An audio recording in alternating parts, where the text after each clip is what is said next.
The production of circuits with feature sizes as small as 5 nanometers and below is made possible by the use of extreme ultraviolet EUV lithography, which is the cornerstone of modern semiconductor manufacturing.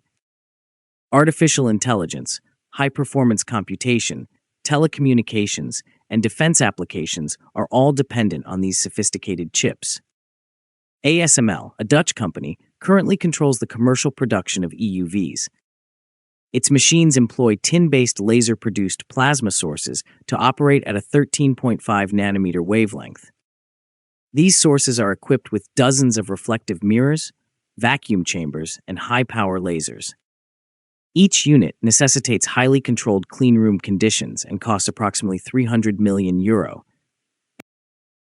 In recognition of the strategic significance of EUV technology, numerous nations, including the United States, Japan, South Korea, China, and Russia, have made substantial investments in domestic research, development, and industrialization. Their goals are to rely less on ASML, strengthen their own technology, protect important industries, and ensure they can always access advanced semiconductor manufacturing, no matter the political or trade issues. A lithography system that operates at a reduced wavelength of 11.2 nanometers is the main focus of Russia's unique approach to EUV development. A xenon-based plasma source, which is generated by laser-induced discharges, is being used by researchers at the Institute of Microstructure Physics, IMP, of the Russian Academy of Sciences, under the direction of Dr. Nikolay Chkalo. This system is designed to achieve a higher level of resolution, simplified optics, and reduced system complexity by moving from the traditional tin-based plasma sources used by ASML.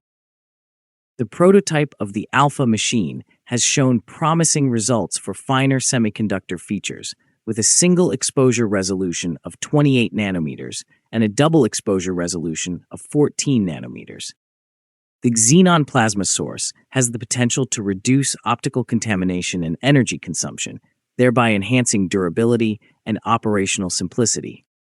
Additionally, the shorter 11.2 nanometer wavelength theoretically boosts resolution by approximately 20% in comparison to ASML's 13.5 nanometer systems.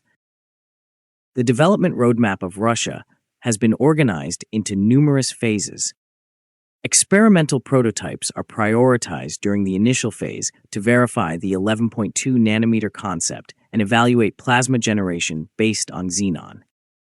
The second phase comprises the creation of a pilot system that is capable of processing 200 millimeter wafers at a moderate output.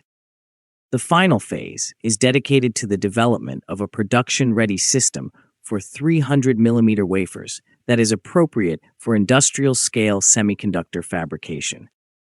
The roadmap also underscores the importance of establishing a comprehensive domestic ecosystem that includes compatible photoresists, masks, and metrology instruments.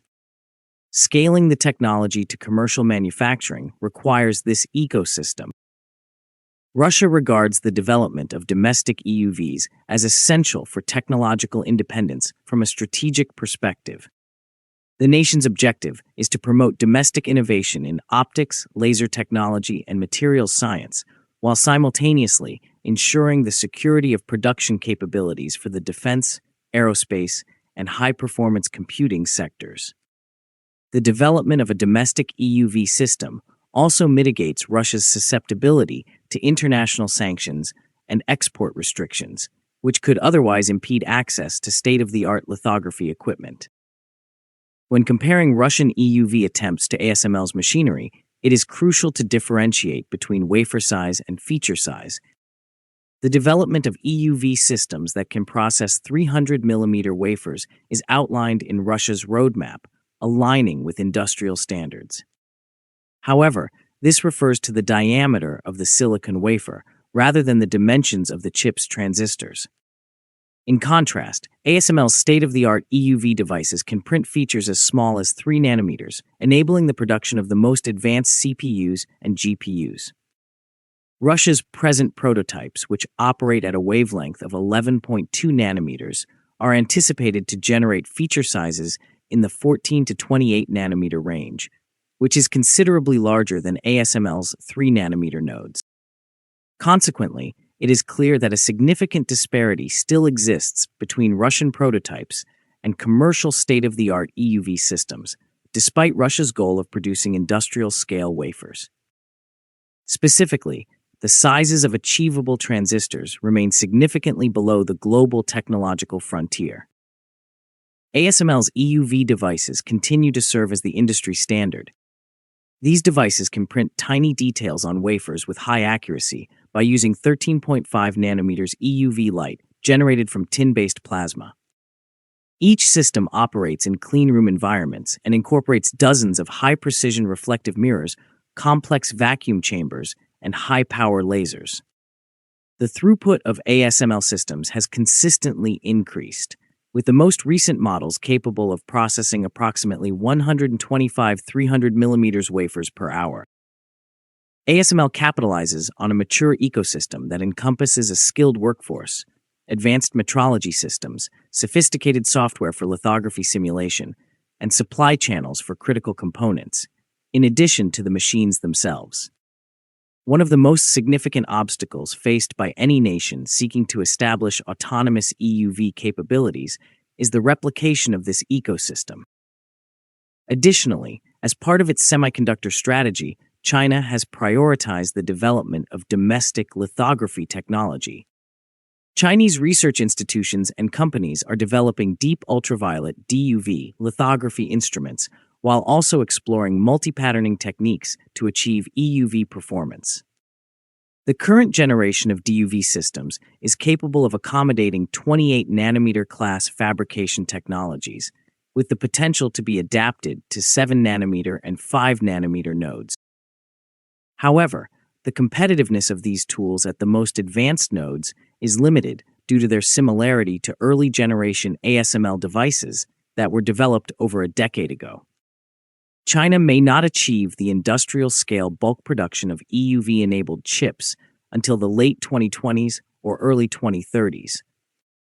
Nevertheless, the investments are indicative of China's long-term strategy of technological self-sufficiency and its commitment to the incremental establishment of an indigenous EUV ecosystem that can support advanced semiconductor fabrications.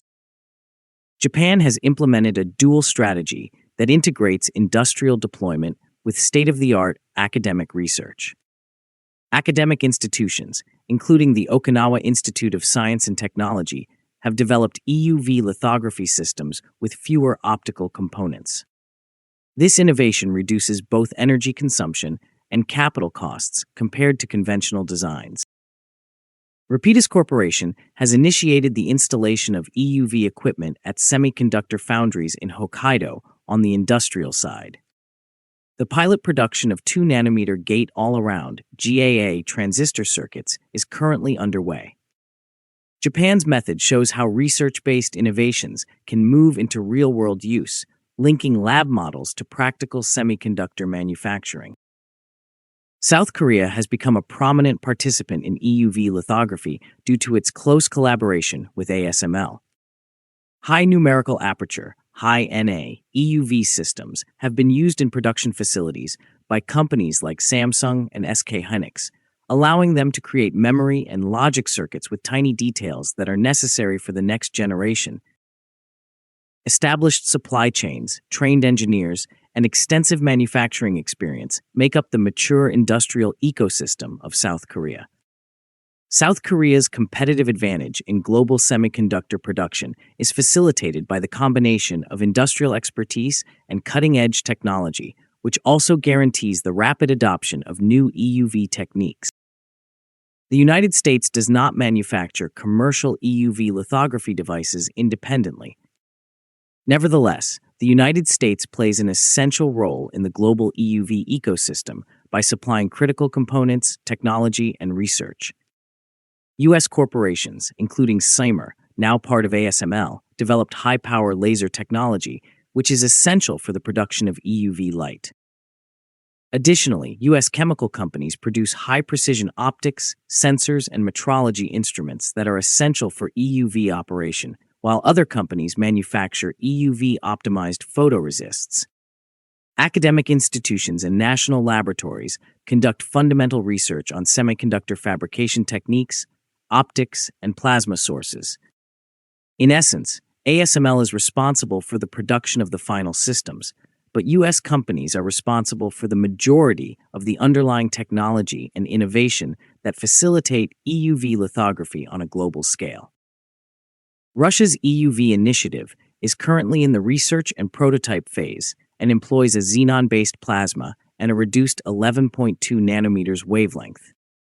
China is making progress in the development of DUV systems that have the potential to multi-pattern EUV.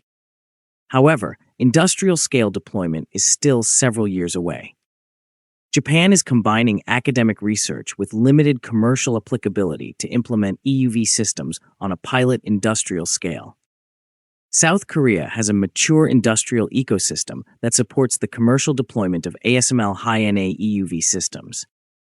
The United States supports EUV globally by providing critical components, laser sources, optics, and materials, as well as fundamental research without the production of commercial devices. Russia prioritizes cost efficiency and technological independence. China prioritizes gradual self-sufficiency. Japan maintains a balance between pilot production and research. Industrial-scale deployment and commercialization are South Korea's top priorities. Through components, research, and materials, the United States guarantees global technological leadership. The independent development of EUV lithography in the United States presents significant financial and technical obstacles.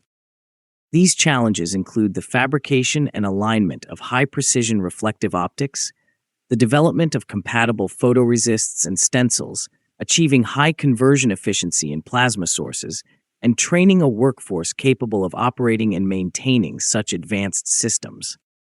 Russia, China, and Japan are primarily responsible for overcoming these obstacles independently, while South Korea and the United States rely on partnerships with ASML to preserve their competitiveness.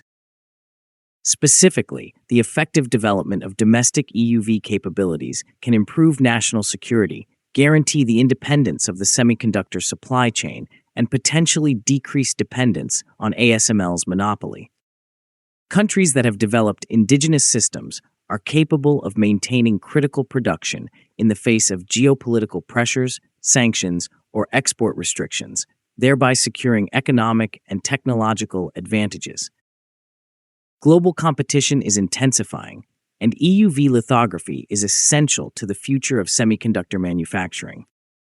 Although ASML continues to be the gold standard, Russia, China, Japan, South Korea, and the United States are developing complementary strategies that are specifically tailored to their respective national capabilities. Russia prioritizes simplified design and independence. China emphasizes long-term self-sufficiency.